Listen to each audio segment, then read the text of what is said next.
Yeah, just back up. All right.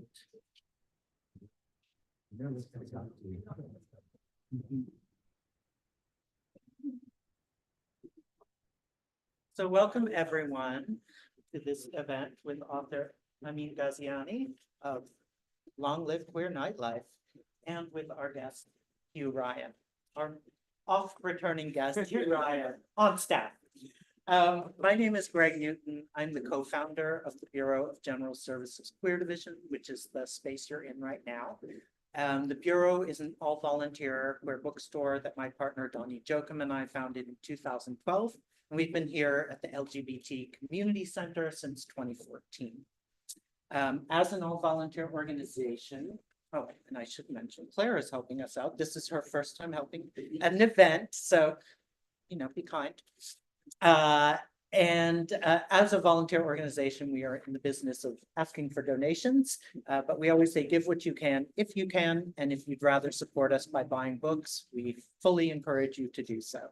But if you're able to throw something in here, we appreciate it. And there's some change in the bag. There's also a QR code if you want to give on Venmo. There are many ways to give us money. Those of you online, you can also make a donation at Venmo at BGSQD. If you're not already on our email list and you would like to be, you can sign up for that at the back of the room or on our website, which is bgsqd.com. And you'll get an email every other Monday about our upcoming events. The only other piece of information I wanted to share are our hours. We're open Wednesdays through Sundays from 1 to 7 p.m. We will be closed on Pride, because who wants to be inside on Pride? And we will be closed on July 4th, but otherwise those hours hold. And we often stay open later when we have events such as this. So before I introduce Amin and Hugh, I wanted to read a land acknowledgement and a call for a ceasefire in Gaza. So the Bureau acknowledges that our organization operates on the unceded land of the Munsee Lenape. We encourage you to join the Bureau in signing up to make a monthly donation to the American and Indian Community Houses Mannahatta Fund. The Mannahatta Fund, according to its website, is an invitation to all settlers and non-native people who wish to acknowledge the legacy of theft and genocide that comprise the history of New York City and the United States. And you can find out more at mannahattafund.org. We also want to recognize that today, June 27th, is the 265th day of Israel's genocidal campaign against the Palestinian people, funded by our tax dollars and enabled by our government's unwavering support. We hope that you will join us in calling for an immediate, permanent ceasefire, the release of all hostages held by Hamas, the release of all detainees held by Israel, an end to the siege of Gaza, and an end to the Israeli occupation of Palestinian territories, in order to stop the collective punishment of Palestinians and to ensure the swift delivery of desperately needed food, water, medicine, fuel, and humanitarian aid to the people of Gaza. Our greater hope is for peace, justice, and liberation from oppression for all people everywhere.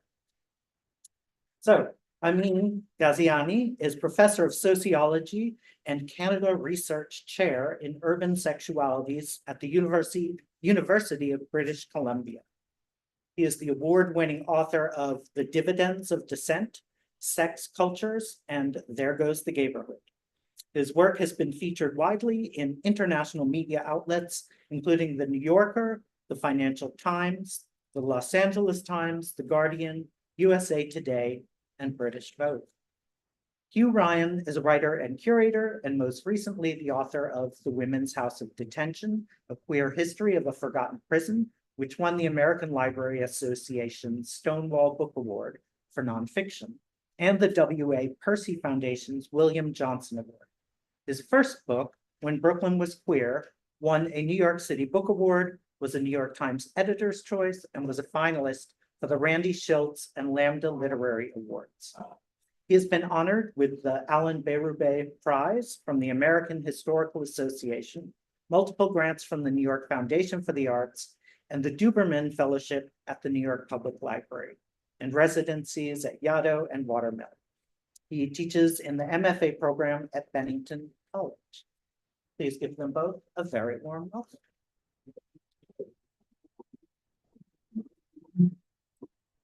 Thank you, Greg.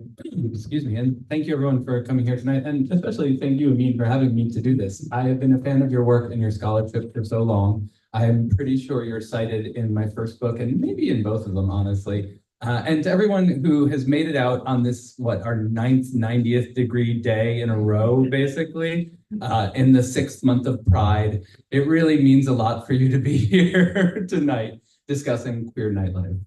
We're gonna start off with a little reading tonight. Then I'm gonna ask you all to maybe share, if you're willing, some memories about queer nightlife that you have. And then we're gonna get into a conversation. And there'll be room at the end for question and answer and for book signings. So if things occur to you, just hold them and we'll get there in a second. But we're gonna start off with the reading. Good, warm, humid evening to everyone. It's a pleasure to be here. Nice to see you all. Thank you for coming out. Thank you for being in conversation with me.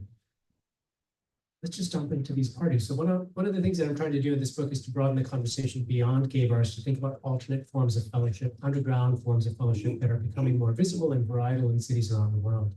And so to set this tone for the conversation, what I'd like to do is provide a reading from one of these parties. It's called Femtopia, and it occurred in a basement. There are not many places where we can freely embrace and fully celebrate expressions of feminine genders in all their glory and gorgeousness. Phoebe and Kat were chatting about this one day. We were perpetual guests in others' environments, Kat told me. She wasn't alone in feeling like an outsider at gay bars, which often have masculine cultures and expectations. In 2018, Dazed magazine broke a story that woke many of us up. It had the following title: Gay Nightlife's Violent Femphobia Needs to End. Odomir, a self-described, flared, 70s silhouetted, glittering, choker-wearing faggot, shared a heart-wrenching episode. I spent years avoiding clubs like XXL, a muscle-bound gay club near London Bridge, on the premise that it simply wasn't my vibe, sensing that its one-club-fits-all slogan didn't quite ring true for my body. When my friends suggested going there a few weeks ago, I swallowed my discomfort, naively presuming that it would be short-lived. What I didn't know was that XXL's door policy explicitly refuses entry not only to women, but to anyone wearing what they described as women's clothing: heels, dresses, skirts, a laundry list that the bouncer reeled off to me when I arrived in my strappy corset top. I was told that I would be refused entry unless I changed or took it off. I acquiesced, shrunk myself and complied, in the knowledge that the humiliation would be over soon enough, and I would be with my friends who were already in the club ahead of me. As I walked in, the bouncer had one last sting.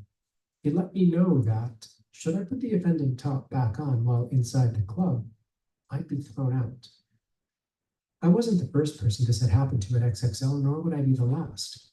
Door policies like these, and indeed the culture they represent, are all too familiar, not just in XXL, but in gay clubs and spaces all across the world.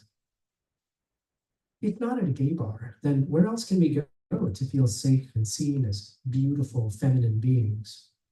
We wanted to celebrate femininity, feminine energy, feminine power, feminine rage, feminine bodies, Kat asserted. This was the spark that set ablaze a feminine utopia, Femtopia, a club night that celebrates the expansiveness of gender, from faggotry through all varieties of femininities. Tonight, I was headed there, feeling fierce in my one-piece fishnet bodysuit.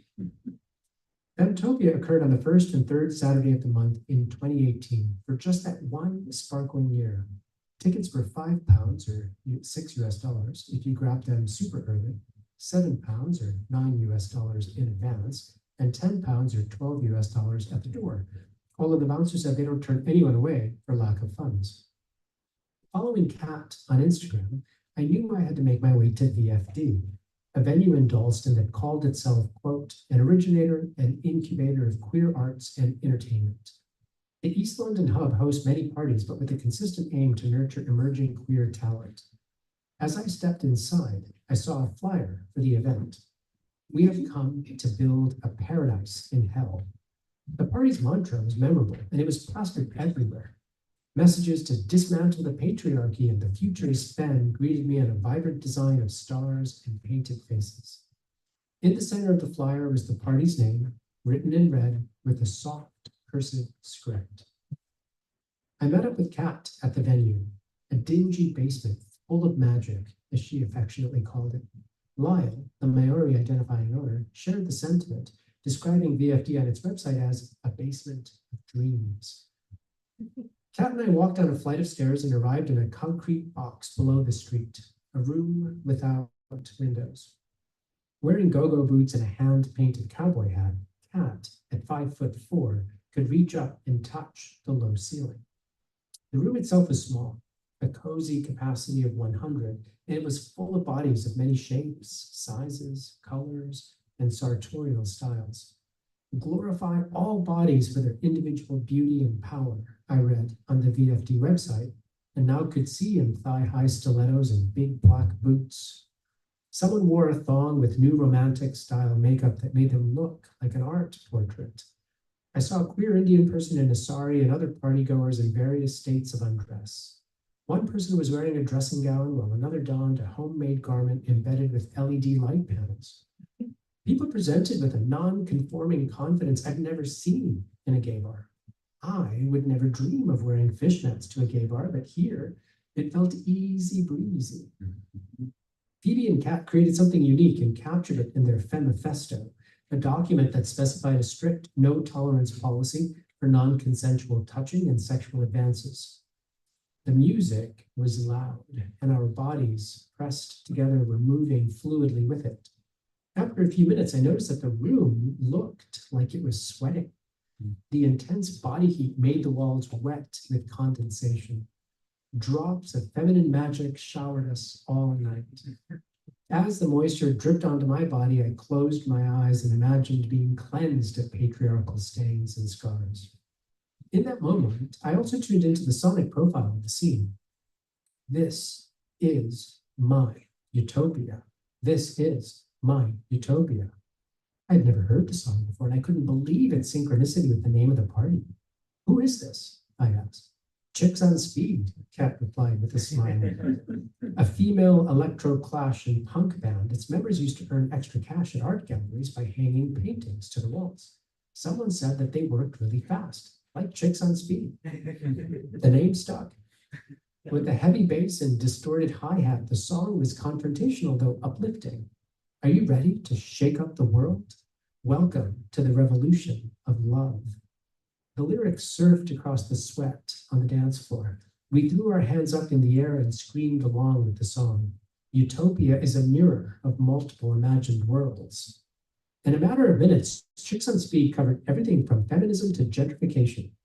Welcome to the rebellion, to our refusal as women to accept this new age of tyranny, I heard them say in one segment, followed by resistance to urban redevelopment. The cities are built, constructed, and renovated. And God damn it, stop knocking down my neighborhood. This is my utopia. This is our utopia. I've spent a lot of time in gay bars around the world, surrounded by men wearing leather, hirsute bearers, drinking beers, and other masculine presenting people. But I had never experienced a fantasy come true like this, a femme-led and femme-centered party that created another world of hopes and desires, mysteries and illusions, and an intoxicating feeling of freedom. That sweaty sanctuary of femininity celebrated a special collective consciousness, I thought, as I left the party to go back home, my fishnets slightly torn, skin still sticky from dancing, and kisses of condensation. Back in my flat and flipping through my phone before falling asleep, I found my way to Light After Dark, an exhibition curated on the past, present, and future of queer nightlife. Accompanying the show is a collection of writings. One piece was penned by Angel, an artist who produced a work called Serious Fun. In another offering, Rose writes, the nightclub dance floor has the capacity to connect us in ways that might seem unimaginable in the light of day. And these experiences stay with us even after the party is over. I closed my eyes and played back the night in my mind as I drifted off to sleep. It felt like I was in another world, in that beautiful basement full of magic and dreams. Thank you. Thank you.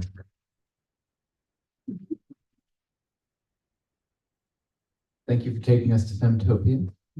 Thank you for giving us a taste of the book. Like I said, I'm going to ask y'all if you have memories you want to share of nightlife, moments where it meant something to you, something special to be in these kind of queer spaces, but I can't ask you to share without starting off with one of my own. And so I was thinking a lot. I'm glad you read that particular piece. When I started going out in New York City, it was the mid-90s, right before Giuliani. And I looked very different than I do today. I had hair down to my waist. I was a lot more femme presenting, and the clubs were one of the places that were safest and most accepting. And my home club, the one that I spent the most time at, was a place called Tunnel. And Tunnel, if any of you remember, was over on the west side. They had artists design the rooms. This guy, Kenny Scharf, had made this room at the back that was covered entirely in faux fur and had the most disgusting fountain you've ever seen. And I don't think the water was ever changed. I don't think it was water. I think it was sweat, like you're talking about with the walls, only it had accumulated in this fountain surrounded by fur.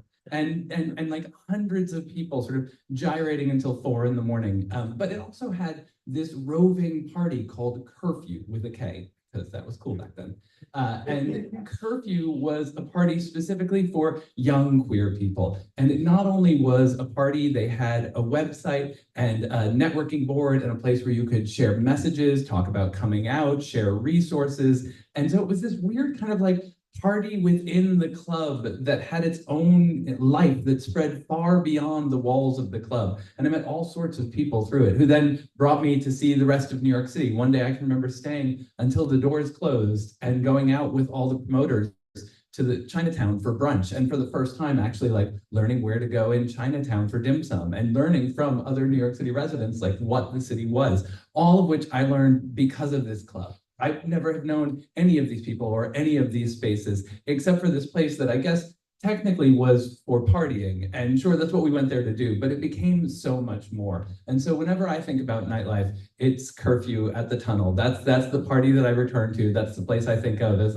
where I came up as a young person. And when I was reading your book, that kept coming back to me for a number of reasons, and we'll get into those in a moment. But is there anyone else who wants to share a particular memory about nightlife? I know some of you have to have gone out once in a while. I won't force anyone to, but I know you've got good stories and you're sitting on them. Yeah. I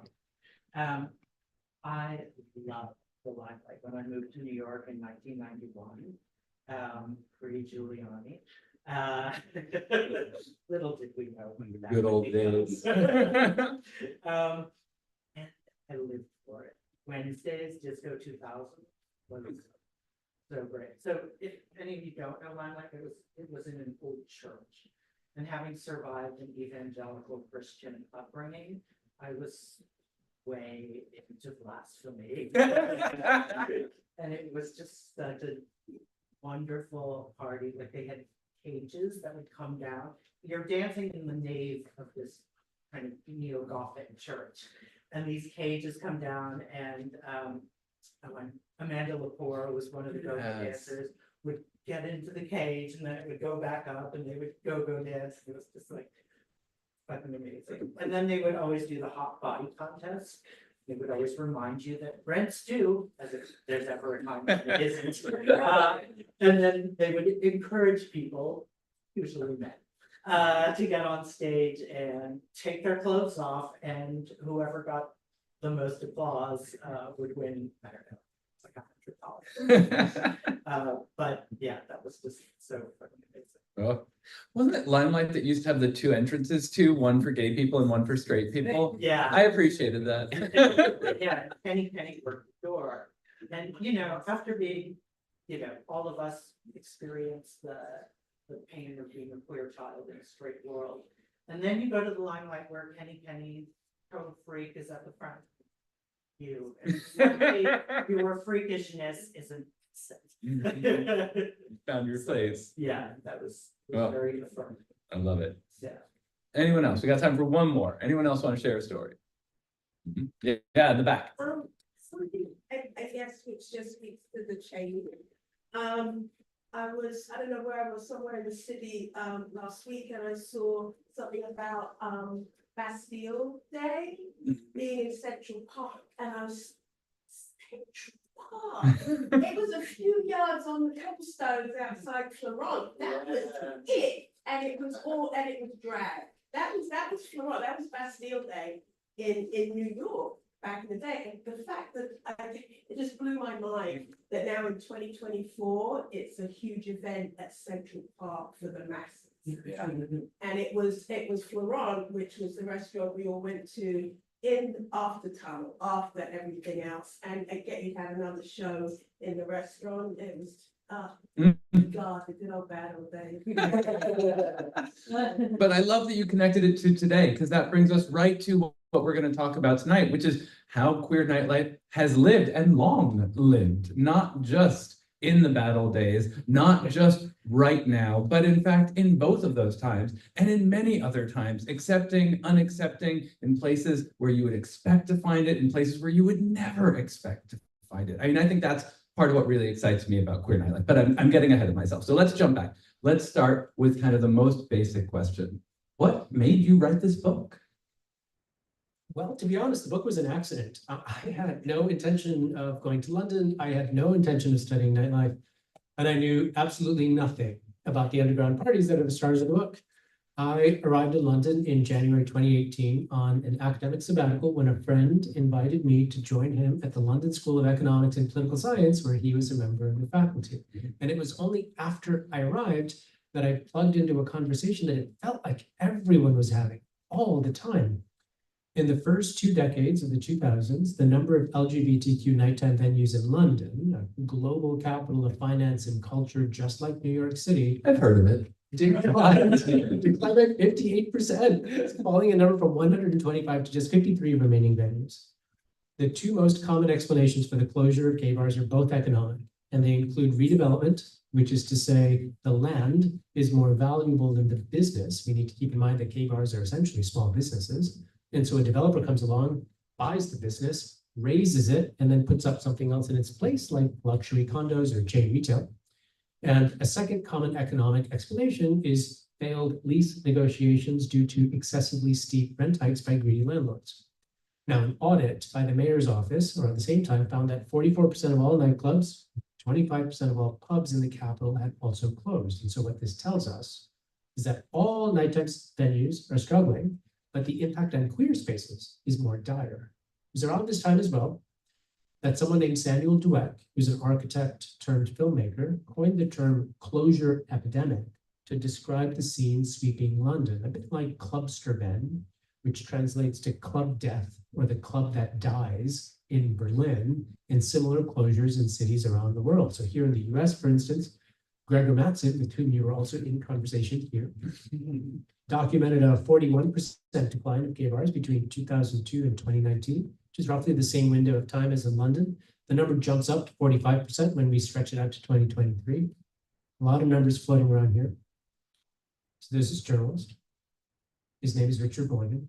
He wrote a piece for Bloomberg, and he provides some perspective for us about all these numbers. He says that in 1976, there were 2,500 gay bars in the United States alone. Today, there are fewer than 1,400 worldwide. So it's because of these trends and these conversations that I found my way to studying nightlife. Although I thought when I started that I would be studying gay bars, but that's not what I ended up doing. And that is where your expertise is, right? You write about queer neighborhoods, queer spaces. Right. Yeah. So let's jump right to the $24,000 question. Is gay nightlife dead? But no, seriously, we're talking about the decline in bars that you've been talking about. Is the decline in bars and the decline in nightlife synonymous? And if it is, where are we right now? Are we in a moment of death, in a retrenchment? Are we in a moment of possibility and growth? When you say long live queer nightlife, where are we and what is it? Okay, we're gonna go right in.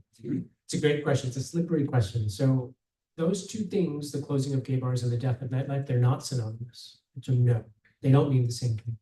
When many people think and talk about gay bars, they tend to focus on a single expression.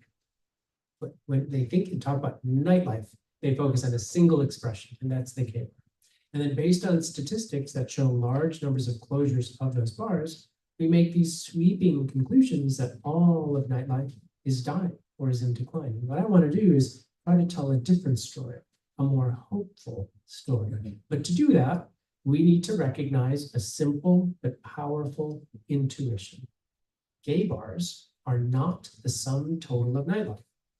Once we appreciate this intuition, it becomes easier for us to recognize that gay bars can close and queer nightlife can thrive at the same time.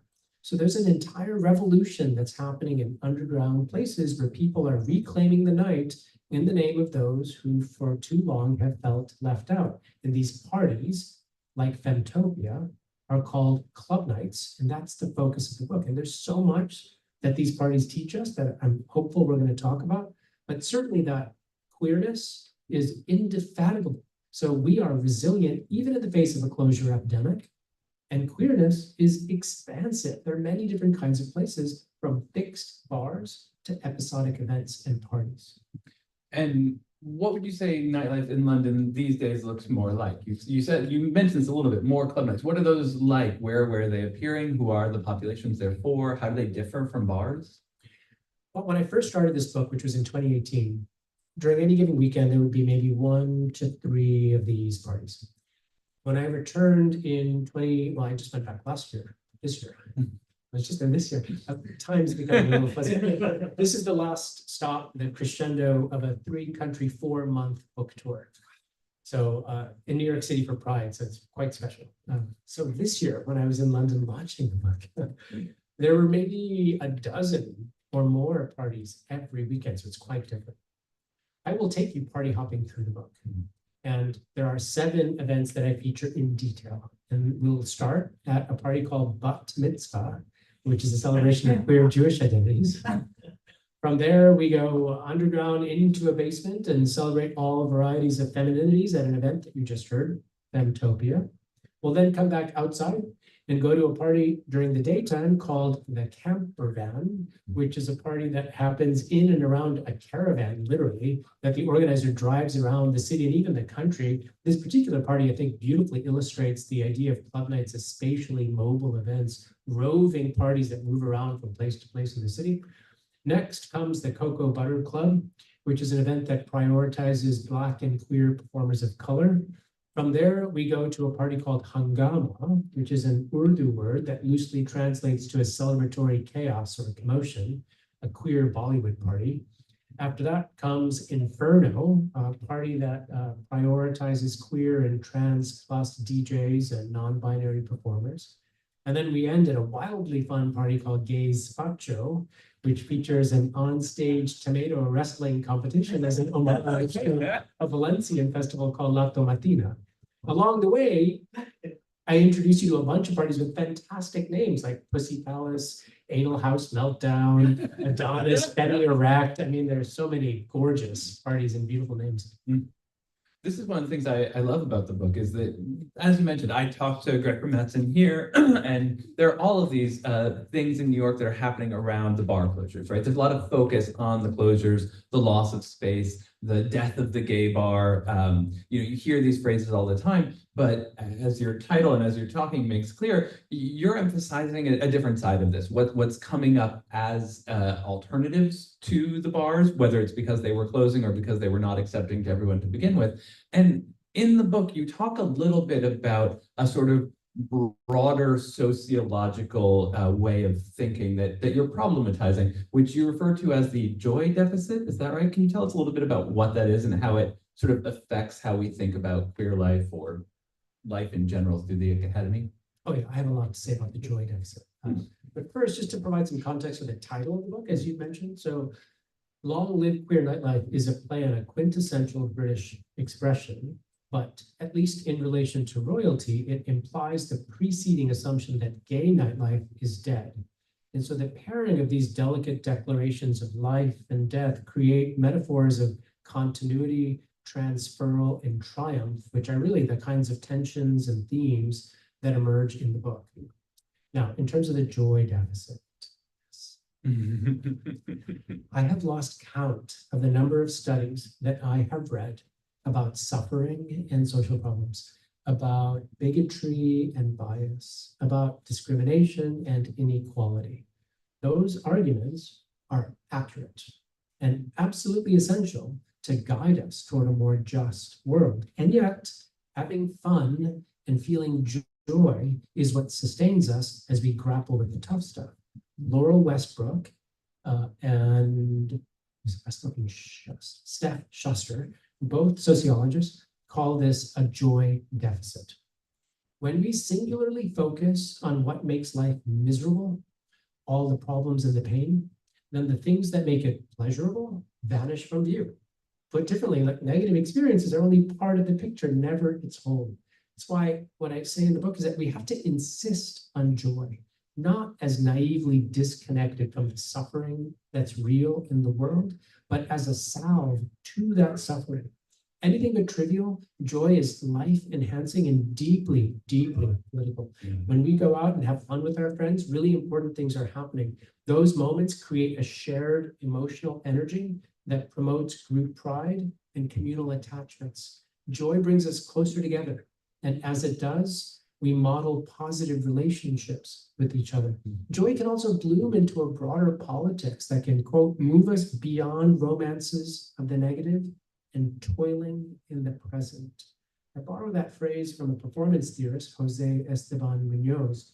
We must dream, Munoz says, and enact new and better pleasures. Nightlife is where this happens. I love that, new and better pleasures. I mean, that supposes so much and gives us so many goals. But I love that you focus on the joy and on moving away from the joy deficit, even as we're talking about this subject that people have a lot of freighted feelings about, whether that's because of the closures or because of the experiences like the one you read at XXL, right? That being kept out of spaces, or they have not been available to us because of who we are, because of where we are, because of how other people think about us. So I'm wondering if you have any thoughts for those of us in the room. How can we say, if we're not going to throw a party ourselves, how do we make queer nightlife better, more open, more available, more possible, whether that's for anyone or for one group in particular, or if we have a party we go to, but we want it to be more accepting? How do we participate in this to make it better? It's a great question. But I don't want us to too quickly dismiss the possibility of throwing our own parties. I mean, Sure. DIY is the way to go. And that's part of what the book is showing. So if you want to throw a party, definitely do that. I guess I could offer a couple of comments on this. First, in moments of widespread disruption, like what's been created by the closure of gay bars and the freighted conversations, as you just said, that we're having as a result of these closures, some of us will reevaluate how things could be rather than reproduce how things used to be. And so when things are interrupted, new possibilities, sometimes revolutionary possibilities, arise for how we can put the pieces back together. Now, when you hear that word, revolution, it's easy to imagine something big and dramatic, impossible to miss.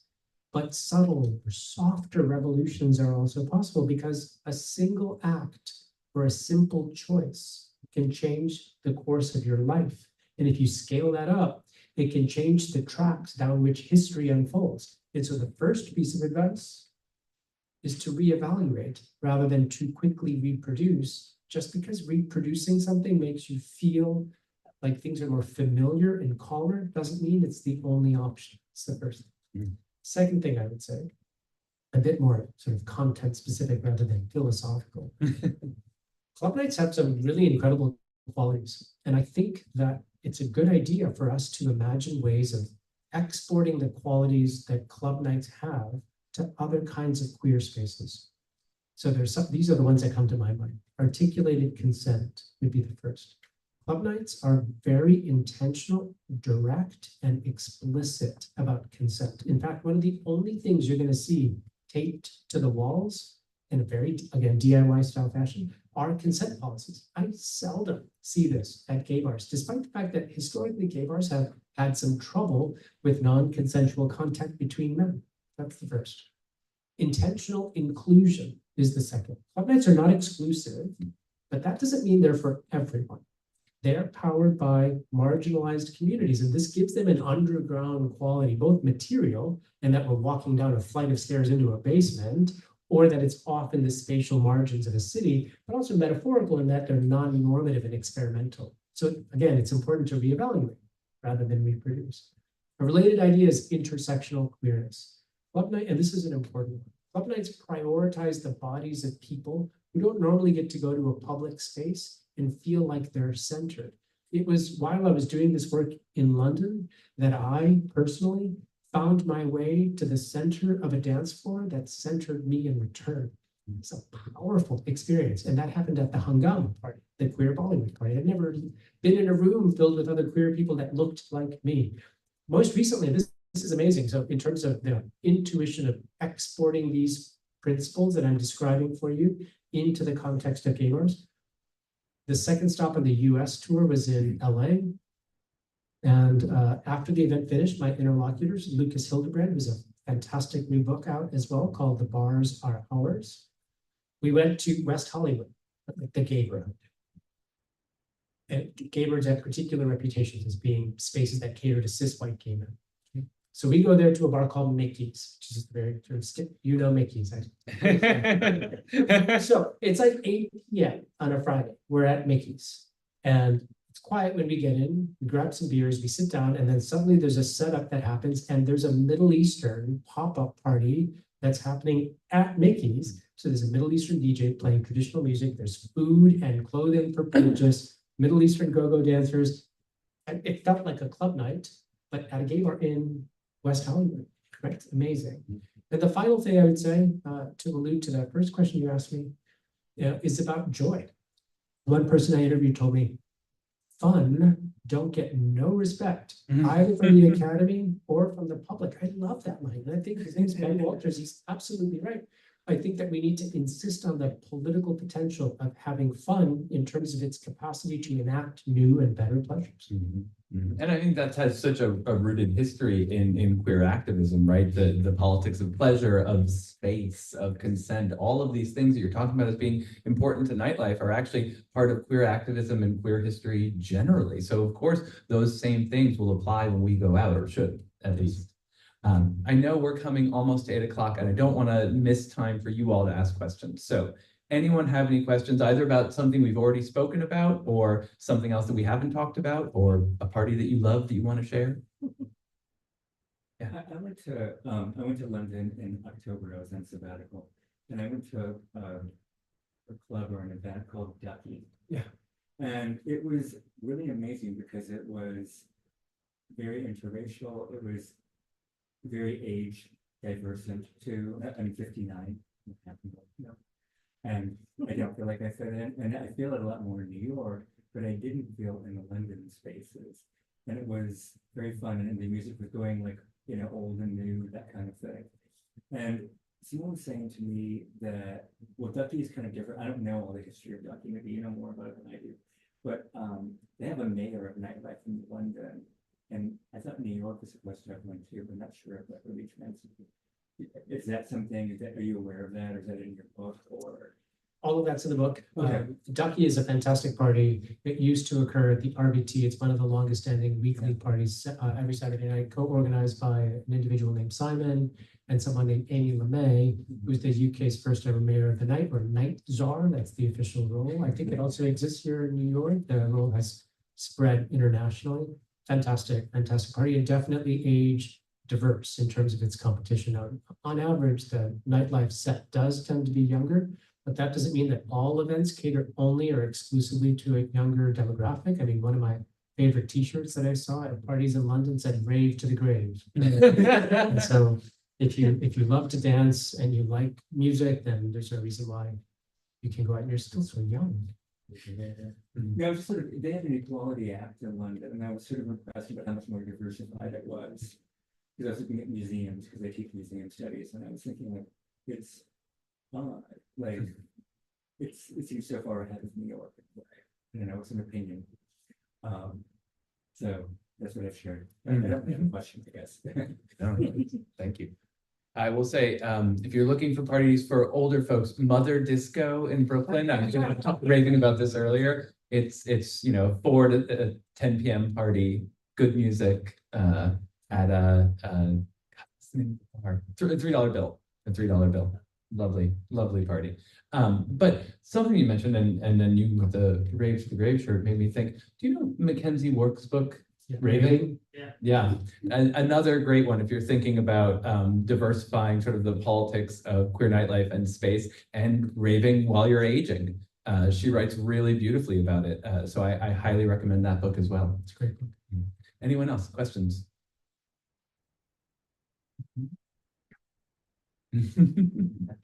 I've asked you way too many questions.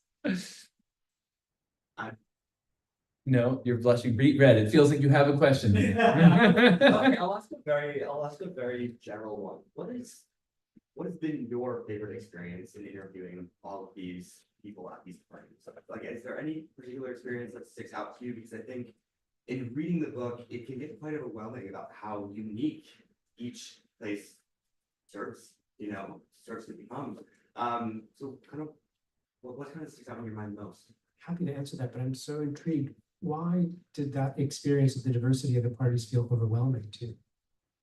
I think it was just more so that I hadn't really experienced anything like that before. So envisioning myself in that space as if I was there, kind of emotionally as well as I guess energetically took a lot out of me, in a very positive way. So Thank you. I think the thing that stands out to me now retrospectively in response to your question is less of an idea or even a specific person and more of a feeling. And it's the kind of the inverse of what you said. It's this sensation of being charged energetically or renewed rather than it taking away. The number of times that I, in the middle of a conversation, would have chills going down my skin, and especially with the short sleeve shirt, you can see it. It's just that the beauty of frisson as an experience just when you're listening to someone speak about nightlife was one of the most exquisite gifts that I believe I received collectively across the 112 people that I met and spoke with for this book that I think I'll always hold on to. I used to love that feeling when I was a teenager and I would come down to Chelsea and go to the Big Cup, if anyone remembers the Big Cup. It was like a gay coffee shop for like children and chicken hawks. There were some problems in retrospect, but it was a great space when I was a kid.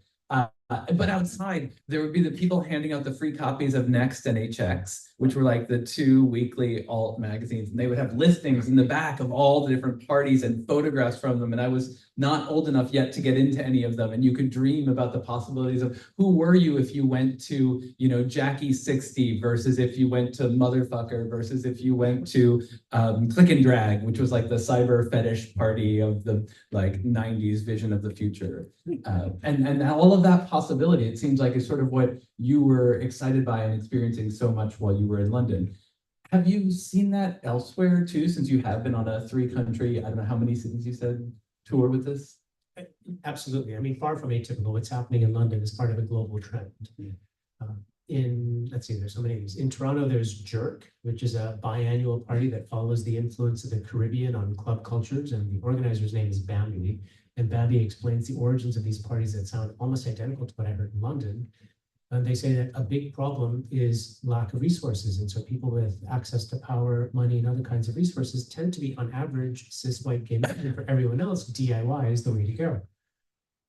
In LA, there's Q&A, which is a club night that prioritizes the experience of the queer, Asian, and Pacific Islander community. And even Q&A is not the first time that the community has organized on behalf of itself. In Toronto, there's New Hope Queen. In Vancouver, my hometown, there's Rice Cake. In Miami, there's Club Koi.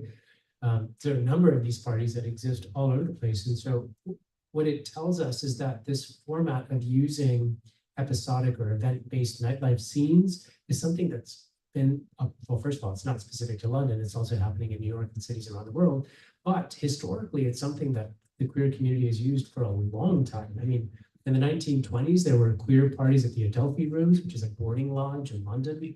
There were drag parties at speakeasies during American Prohibition in the 30s and 40s. There were rent parties that Black lesbians organized in Detroit and other cities in the 40s and 50s. From the 70s onward, we see the emergence of the ballroom scene with voguing to house music on the East Coast and whacking to disco on the West Coast. In the 80s and 90s, we see the flourishing of British raves, especially from 87 to 94. We see the emergence and global diffusion of circuit parties in the 1990s and 2000s. 2010s onward, there are queer techno parties at Berghain in Berlin and other clubs. To locate club nights in this list doesn't make them any less important, but I think more so because it shines a light on a hidden history. Each of these events and spaces use the temporary format with great effect, and each shows us that nightlife is a space of resistance, renewal, and reclamation. I love that. That's actually, I think, like a really perfect note to end this conversation on, unless someone has one burning question they feel they need to ask. Burn, baby, burn. But this really has been beautiful. And I think right before Pride is the perfect time for us to be thinking about nightlife and its possibilities and its pleasures, the new ones, the old ones, the ones we have yet to create, the ones we have yet to experience, the ones maybe you'll experience on Sunday, not assuming what anyone is doing this weekend, but I hope you all do experience new pleasures this weekend. Thank you so much again.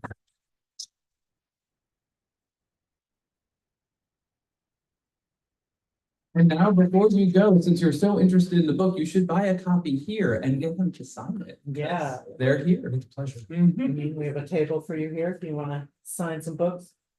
We also do have copies of Oh, great, it's right if there. you're interested, it's right here.